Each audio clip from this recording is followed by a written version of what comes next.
It's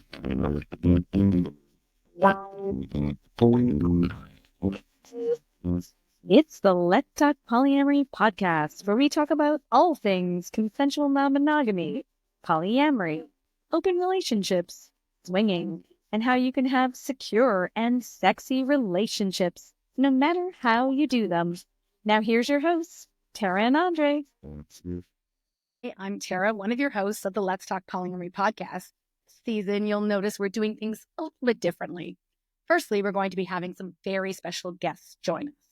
And secondly, we're going to be repurposing some really awesome older content from before the start of the podcast when we were broadcasting only to our Let's Talk Polyamory private Facebook group.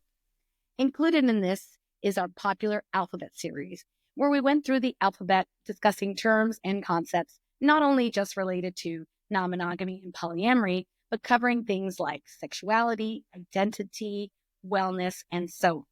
And all of these terms and more are going to be included in our picture book, which is going to be released later in 2020.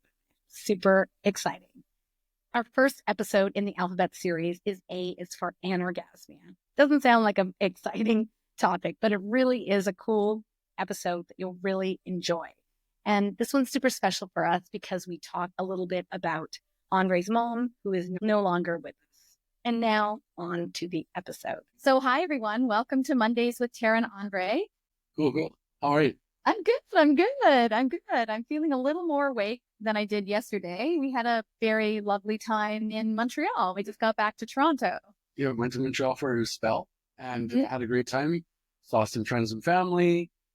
Met some new friends, went to a couple of clubs, one new club, which was very interesting. Right? Yeah. Interesting experience there. Yeah. And good time all around. But yeah, burning the candle at both ends. A Right? little bit. Yeah, waking up early, going to bed late. Yeah. Yeah. It was awesome. It's awesome. Even the night that we didn't go out, we stayed up late with your mom because we were setting her up on some stuff. So yeah, my 78-year-old mom is looking to meet somebody to date and hang out with. Isn't that awesome? Right? Yeah. It's so cool. And then also, we told her that Saturday night that we had plans to go to a club, and she knew what the club was all about and our intentions and all that. Mm-hmm. And it's like living that love. She's the epitome of that. She is why I am as open as I am because of her openness to things that maybe she doesn't want but can tolerate in others, right? Yeah. Tolerate and appreciate in others. Yes. Yeah. It's wonderful. She's been amazing and super supportive as we've opened up and that sort of thing. And so we are going to actually have her as a special guest sometimes. That's right. Yeah. I want to interview her and find out what it's like for her to, being that close proximity with a son who is, kind of weird, kind of all these things, and what's it been like for her, and what has her experience been like? Because it might surprise you, but she might have her own history that we might not know. So it'd be interesting to find out, interesting to see. Yeah. What are our parents like? What are our kids like? So I think at this age, many of us might have our own children, and we're often wondering what it's like. We had the beautiful Ashley Robertson come in and talk to us about how to talk to children in these situations. But how do we talk to our parents? How do we talk to our friends, loved ones, employers, all those things? Yeah. Yeah. When I work with clients and they're looking at their relationships, I do an exercise with them called the relationship vision. And I actually did it with your mom, which was super awesome because she had said to me that she felt like people always chose her and she didn't necessarily go after the things she wanted. And so that's why she ended up often in situations that weren't ideal for her. So we worked that out and that was super fun to put together anyways. But that's such an interesting thing because yes, I also have patients or clients that I see, and they often, I think, feel as though they get pulled into a relationship or scenarios or people. And when do they get to announce what it is that they're really wanting, right? So part of the cure is knowing what we want and then finding ways to it. How can we express the things that we're wanting, right? Yeah. Yeah, and letting it be known is, one of the biggest axioms, right? Communication. So we want to get into let it be known. So I don't want just people picking me. I want to do some picking. I want it to be known what I want. Right? It's always easy to come to these things on your own, which is why we have this as part of what we do individually with clients and also as part of our program as well. Yeah, and I was the observer. I was watching firsthand how you were working with her, getting her to come to the realization of what it was she was wanting, what resistance might be in her way, and how you were able to skillfully help her go through that. So it was fantastic. Yeah. So we'll be interested to find out how it unfolds for her and what adventures a waiter. Yeah, we'll keep you posted. Yeah. So, as part of the work we're doing, you may have noticed from the title of this, we've been building our very own TNA list of terms related to open relating, amory, sex, relationships, and that sort of thing. So we've been building it over several months. And so years. Oh, yeah. Years. Years. Right. It's been some time now. It has. It's been some time now. I'm losing track of time because of COVID. I don't know. Anyway, you had this great idea that we could work through our way through the alphabet and pick some of the terms and then, talk about them in the context of like relationships and things that we know that people are struggling from, that we hear from. And there's so many letters, right? So many subjects or topics in each letter. How did we pick upon this one, right? We could have spoken about androgyny or who knows what we could have spoken about. But we came up with anorgasmia. I came up with it because of what had happened this weekend.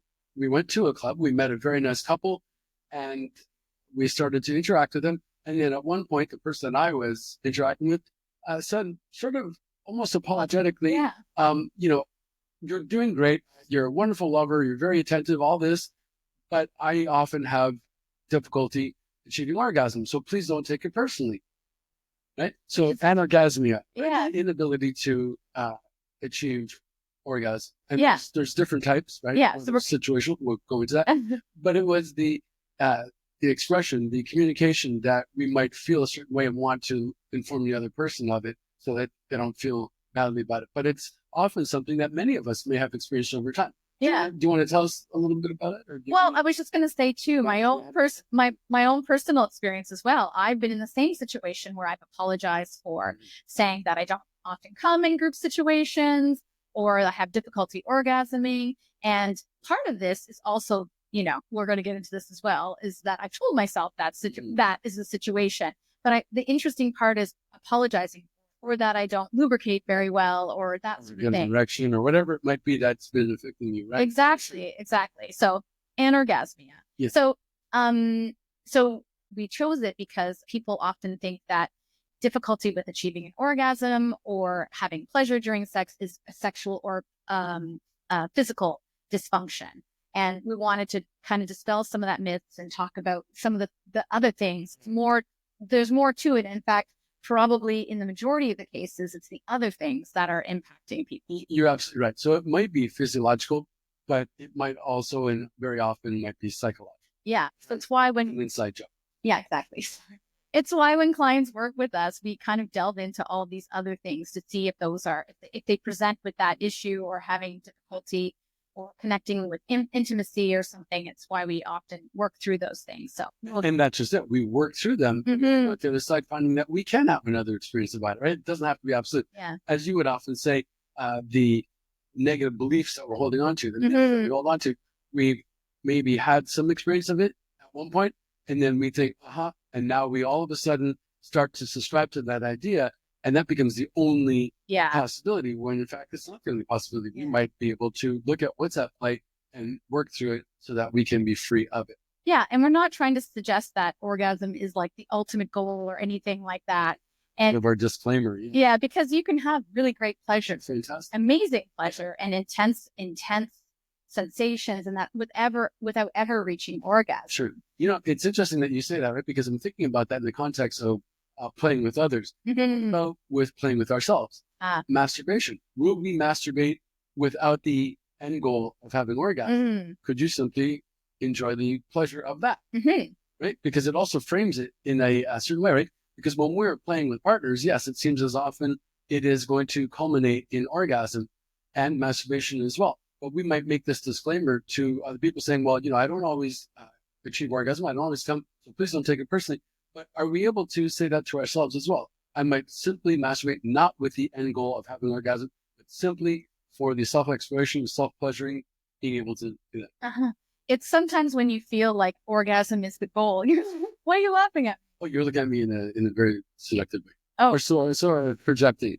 It's like, I know for myself, having like that idea that the orgasm is the ultimate goal is like, it's almost like it's the worst thing, because it's so much pressure and it's frustrating and it makes it even harder to enjoy the moment, Yeah. especially like for me in a group situation or that sort of Right. where you're seeing like everybody else, like, oh, like having all these orgasms and pleasure. And you're sitting here going like, what's wrong? Right. For sure.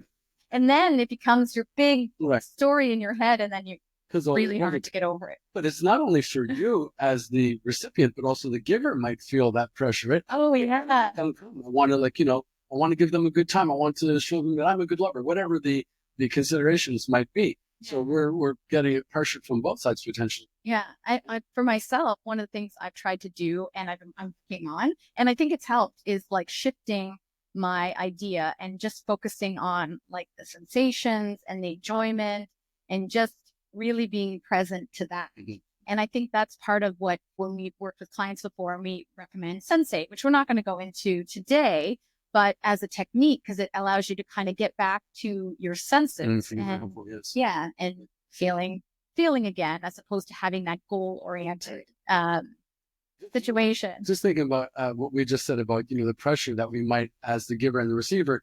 And I think next opportunity, I think I'm going to see if I can take the polar opposite and really announce before we get started, I am a wonderful lover, but I'm really going to try not to make you come. Ooh. So hopefully you have no expectation about it and see if I can really just alleviate all the pressure. You're going to do that for me? Even myself later on today. Volunteers? Are you taking volunteers? Yeah, for sure. Let's try it. How could we? Who's volunteering? I volunteer. I volunteer. I'm in there too. Okay. So where were we? Awesome.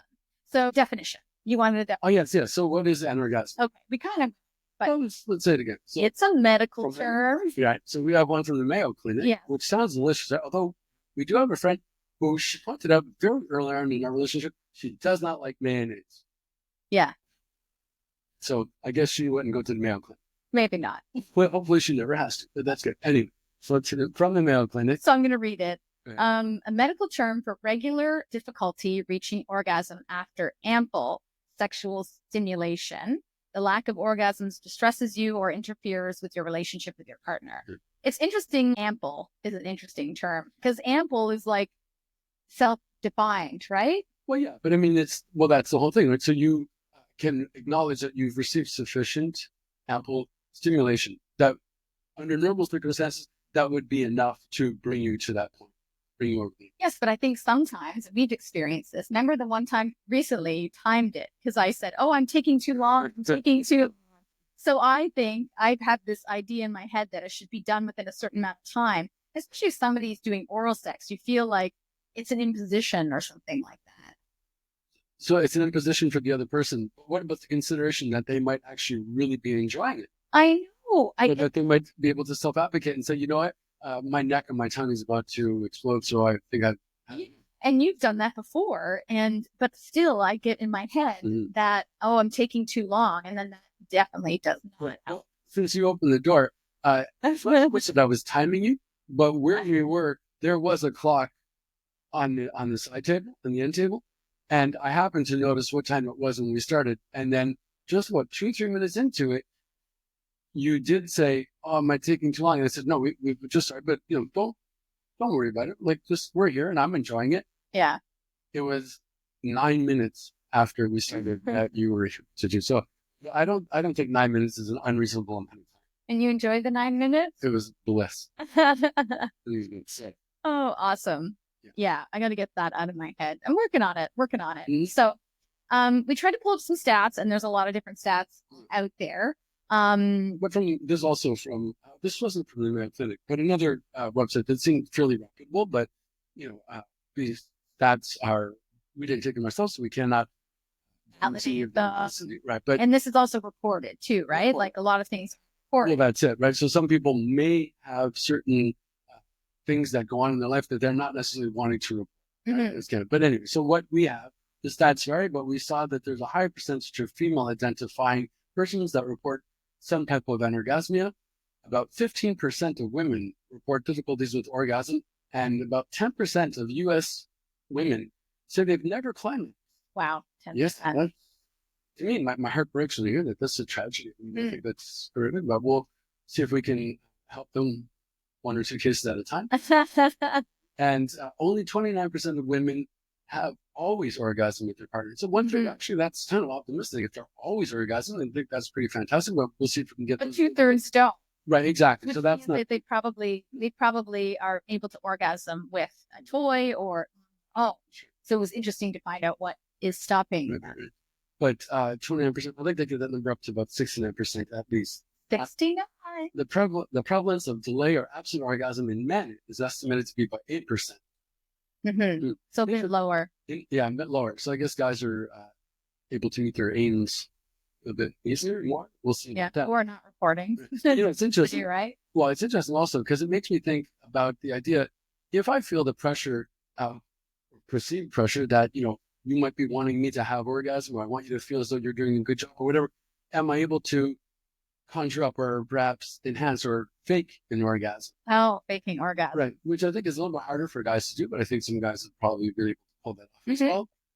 But hopefully we resist send that because it might send a negative message, a wrong message in some ways, right? It says, yes, what you're doing is not really turning me on, but it's sufficient. I just want to have an orgasm to get through with it and be done with it, as opposed to saying, this isn't really working for me, or I would prefer this, or maybe we could try that, or there's other ways, right? Have you ever faked an orgasm? Faked an orgasm, not that I can consciously recall. Oh, actually, maybe I think one time I did. Yeah, I think I had a little bit too much to drink and was pretty much done. But I think I perceived that the other person was very intent on making it happen. And I think after 2 or 3 kind of subtle gestures, it wasn't coming back. And I might have done it. I did not have the voice to say, I'm sufficiently satisfied. Thank you. But you do now. Do now fake orgasm? No. You have that voice to say you've had an enjoyable. Thank you. Time, but you're good. So, yeah, I don't think I've ever. I mean, maybe no, though. It's something I care to do. I feel like faking an orgasm is like self-defeating. It's like, I don't know. I'd rather just say that I'm not able to do it, or help redirect if they really want to do something different or something like that. Redirect for sure. A little bit right, and a little softer, a little harder, whatever it might be. But yes, being able to communicate, right? Yeah. Communication. But I know my own experience with sometimes with new partners is they're used to doing stuff a certain way. Yes.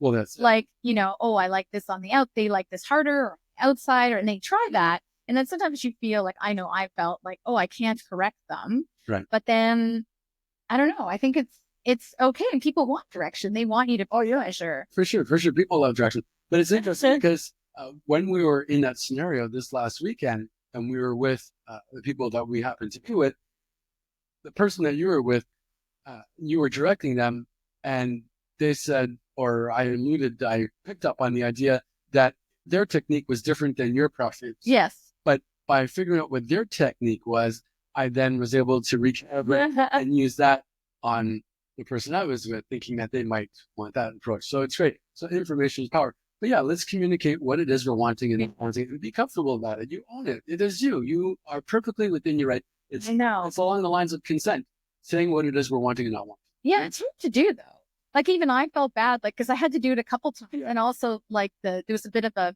language. English wasn't their first language. But regardless of language, it is sometimes difficult to do in the beginning. But the more we practice it, the more familiar it becomes to us, the more we feel comfortable announcing. Yeah. So jump into that at this. It always turns out better when you tell them what you like. Otherwise, you're discounting yourself. It's less likely you're going to get what you want. Right? So, do you feel entitled to say what it is you want to? Going back to the scenario with Mama. Her saying that she wanted to be able to do the picking now. She wants to be able to express what she's wanting. So here we go. Yeah. And this is something that we definitely help our clients with, because I think in many of those cases, part of the reason people don't have them with their partner is they don't feel like they can communicate what their needs are and how, or they don't know. Sometimes people don't know their own, how to pleasure themselves in practicing. So those are things that, Right. Yeah. You can become in tune with yourself, but letting your ideas be known to the other one is critical. Right? So let's go back to anorgasmia. So we spoke a little bit about what it is, the percentage of it, and what about the different types of anorgasmia that might exist? So there's four kinds. There's a lifelong anorgasmia. So never achieved it. So never had an orgasm. There's acquired anorgasmia. So you used to have them, but now you can't have them. Mhm. So it's something in the past that's changed. Situational anorgasmia. So you're able to have an orgasm, but only in certain circumstances, such as during oral sex or masturbation, or only with a certain partner Or certain position. or certain positions. And then generalized is just that you aren't able to have an orgasm in any situation or with any partner. Whereas you might have in the past previously. So in those, each of those have the psychic component. Well, they all possibly have a physiological component, but they have a psychological component. It's essential. Yeah. So situational, I think I would say I would have, I don't know if maybe situational orgasmia at times. Yeah. On occasion, yeah. Yeah. So depending on the circumstances and that sort of thing. Right. If we get into our head, yeah, for whatever reason, we start subscribing to that idea. We think, oh no, I don't want to feel this way, but yet it seems to take on a life of its own, and we go down the rabbit hole, and voila, there we are having difficulty in treating it.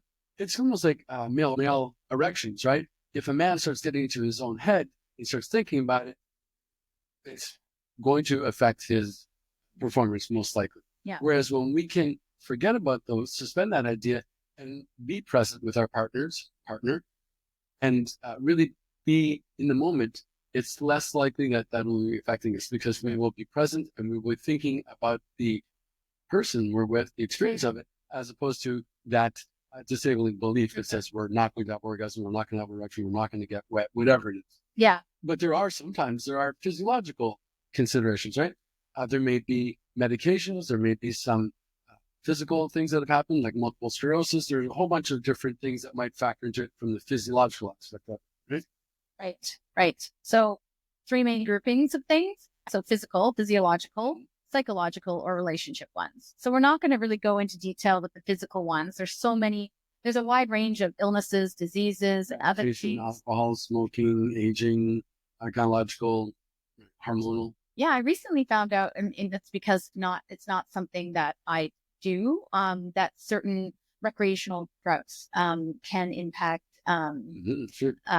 pleasure, erections in people with penises and that sort of thing. And I didn't know that, especially ones that are meant to give you a feeling of euphoria, like MDMA and that sort of thing. Yeah, so many opiates also, and some people sometimes with alcohol might even have issues with it. Oh yeah, for sure. I know if I've had too much alcohol, sex is not something I want to do, which is why I think when we go to clubs and parties and things like that, I don't really tend to drink that much. Interesting. Well, no, because often I think the idea is that we have a drink or two to loosen us up and kind of lower our inhibitions, so we become more open to the idea. But I think it's a fine line, because at a certain point, then it starts to work against us, and now we might not be as open as we were.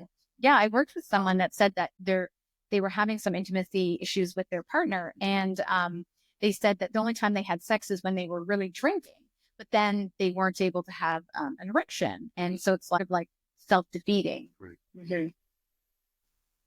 I could speak volumes about that, but I'll have to pull that out to you. But if you want to talk about that at some point, feel free to reach out to us. It's something we can support you with. Yes, please. Always feel free to reach out to us. So psychological is the second cause. So some of the psychological factors that may be contributing to our difficulty having orgasm and anorgasmia might be mental health problems such as anxiety and depression. Well, for sure, if we're feeling very anxious, we're not likely to feel as relaxed enough and be able to do things. If we're feeling depressed, we may never have that sufficient libidinal charge to make us want to engage in this, right? So that's something to look at.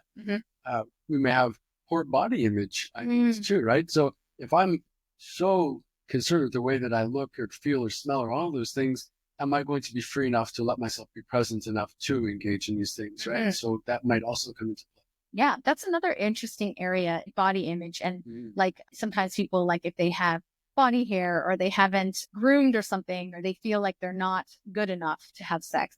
We've had that experience before where I felt that way. And then, yeah, sure. Or someone, I know we were with someone once, once things started to open up and they were like, oh, I didn't groom, as well as I'd like to. And it's like, oh, that's so interesting. But what's also interesting about that, right, is when they said they didn't groom, they were, without naming names, they were talking about their body hair, that it was there and that they have this idea that they would prefer that it not be there. And yet there may be many people, myself included, who actually very much like hair and would actually enjoy their having hair. So it's interesting, right? We get into our own idea about it and are concerned about it, but yet are we sort of disrupting the opportunity that might lie outside of it on the other side? Yeah, but sometimes it's because someone may have said something to you. Oh, yeah. Like that's happened to me. Somebody said something once in an early interaction, and I got really self-conscious about it every time I went to see them. And then only to find out, I don't know, years and years later, they didn't even remember saying that. And it wasn't actually that big a deal to them. They said, "Oh, I said that. I can't even imagine that I would have said that to you." But it made an impression on you. It made an impression. That it stayed with you. Like for years, like since then. And it's only more recently, like within the last year, that I found out that it wasn't a big deal, actually as big a deal as it seemed at the time. They were just saying, "Oh, you could just, you could just do this if you like." And I hadn't been heavy into grooming by then. I think I was coming out of a 7-year relationship. That's true. Well, that's interesting. So what happens after 7 years? It's like, it doesn't matter. I won't even bother brush my teeth. But I think, in fairness, I think styles around body hair changed in that 7 years. And so while I did groom, I didn't groom. I did. Anyways, I didn't do as much as maybe they had an experience. Anyways, psychological issues. This is why these are important things we break down in relationships completely. All these things impact all the parts of your relationship. So any of these things are fire alarm. So it makes me, when you think about the grooming and in the 7 years, it makes me wonder immediately whether or not it's we're having a fire alarm. Okay. Oh no. Okay. Can we keep going? Please keep going. Still hear us. Okay. Let's go through the rest of the list. Right. Some of the other parts might be contributing. Stress and financial pressures, cultural and religious beliefs, negative attitudes about sex tied to repressive religious upbringing, right?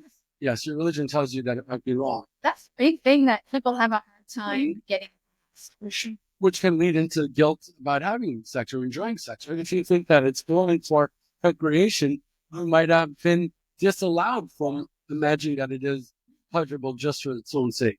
Exactly. I think we need to make a note of when this test goes on. So thank you to our fellowship for staying with us. Okay. And who knows what's next. So if there's been any sexual or emotional abuse, like by partners or family, you're just knowing how hot you are. Take it as a compliment. Oh, that's a good one. The fire alarm is because it's getting hot. It is talking about sex. Yeah. Oh, and then what we were always already talking about is sexual performance anxiety. Oh, yeah. So for sure. Apparently the most common cause of not having the ability to achieve that orgasm. Yeah. Right? Yeah, absolutely. Performance anxiety. Which I think is rather well indicated in whether or not we're able to have orgasm by ourselves or with our partners, right? So what's the difference between having sex with our partners or having sex by ourselves is the consideration of performance, right? So if I'm with a partner, I'm like, well, am I going to be pleasing them enough? Am I going to be wet enough? Am I going to be hard enough? Am I going to be fast enough? Whatever it is. Whereas when we're masturbating, I don't know that we're ever having those considerations because the other person's just not there. So we're simply allowing it for ourselves, and it seems to be much less of an issue. So do you think some of this is associated with like the more prevalence of porn and seeing performance and how you think it should be? Well, I thought about that immediately when you were talking about the grooming aspects of it, right? So, the estimation that women should be without any hair, a large part of that comes from the common form of porn, the marketable porn, the produced porn, right? That it is the glossy porn, right? It's over stylized and that. So, but yes, absolutely. I think that it is going to, because in watching that porn, maybe it's a 5-minute video. Well, they'll usually show the person, the man, let's say, for example, or the woman, and they're in it. And within a very short amount of time, they're having these fantastic orgasms. And then by comparison, you think, well, compare and despair. How come I'm not having that orgasm in 3 minutes? How come I'm not, as this or that? And we might sell ourselves short and think, well, that is the norm. That is how it should be. And how we're doing is not quite it. So, yeah. Well, I was going to say too, like, in porn, but also if you're involved in any swinging activities or group sex activities, group sex, group sex activities that, I know for myself, I've had situations where I feel like lacking and have some performance anxiety because, as I've gotten older, I think that just the have to have sex. Do not use the elevator. I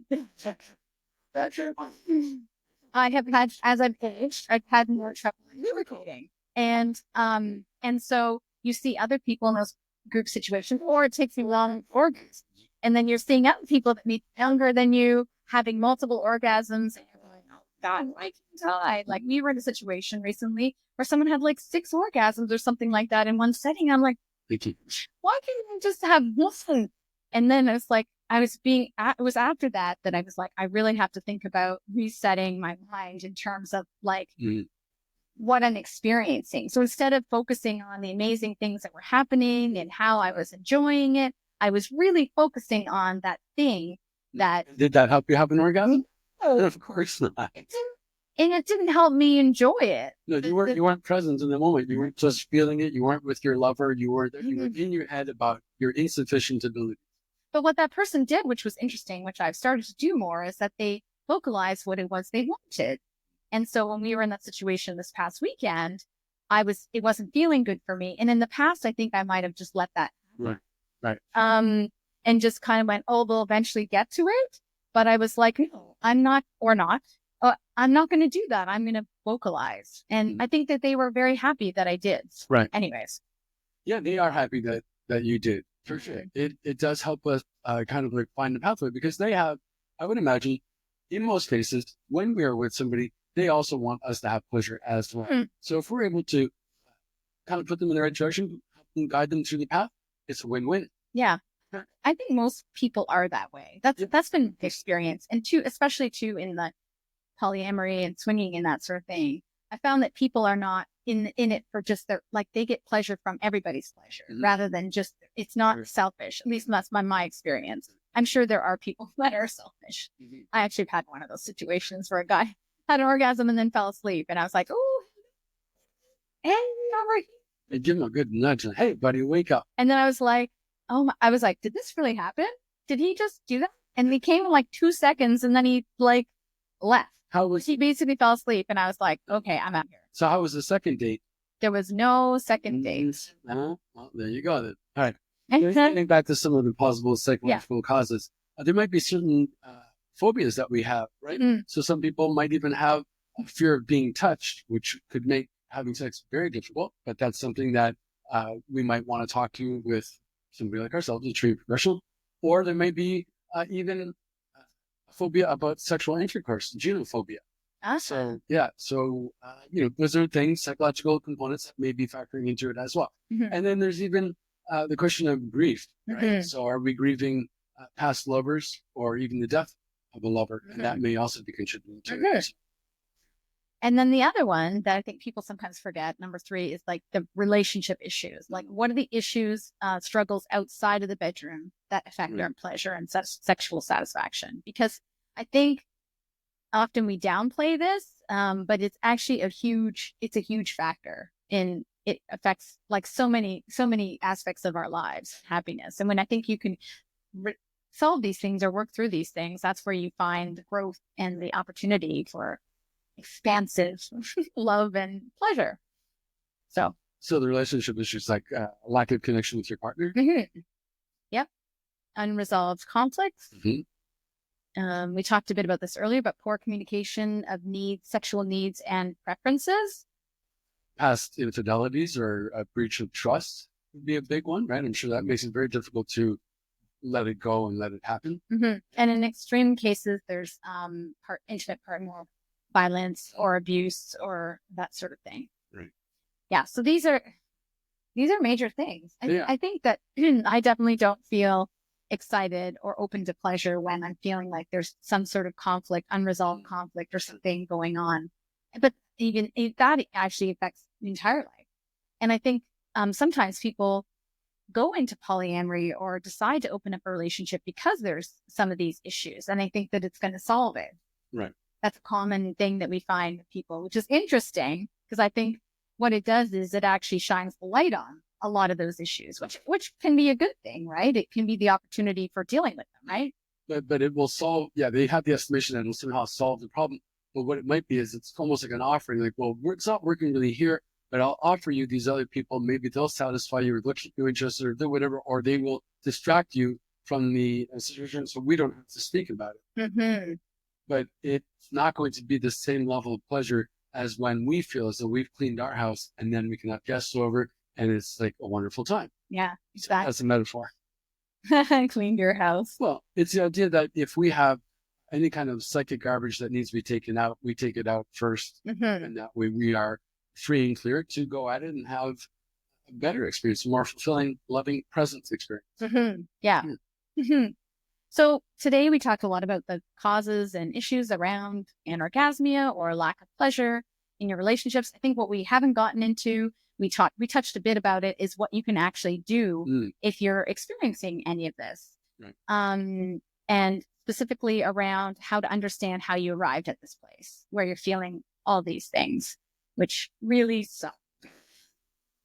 Well, yeah, really suck. But by going to those places, by exploring it, we can find out what's at play, and then we can address those issues, free that up so that we are able to have better relations.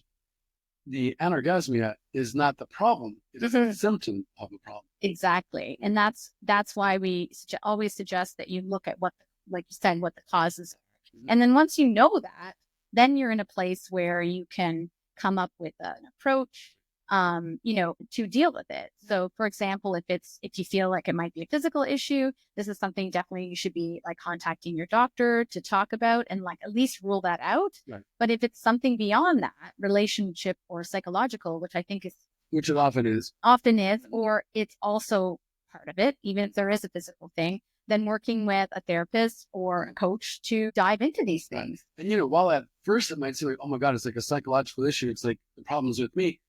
It might sound even possibly horrific, but the good news is that if it's in you, you very much likely have the ability to affect the change in it, right? So we can acknowledge that it's an inside job. We can acknowledge that it lies within us, but that can be empowering because we will take action by talking about it, by looking at it, by processing it, come out the other side, and now feel as though we were able to be effective and we were able to live the life we're wanting to live. Mm-hmm.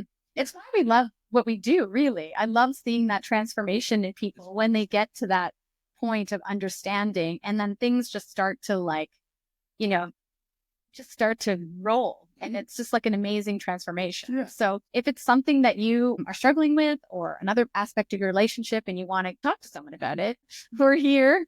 And feel free to reach out to us. We invite you to book a call with us. We do a free consultation. And if it's a fit, for us all to work together, which we'd love to do, we talk to you about that. Yeah.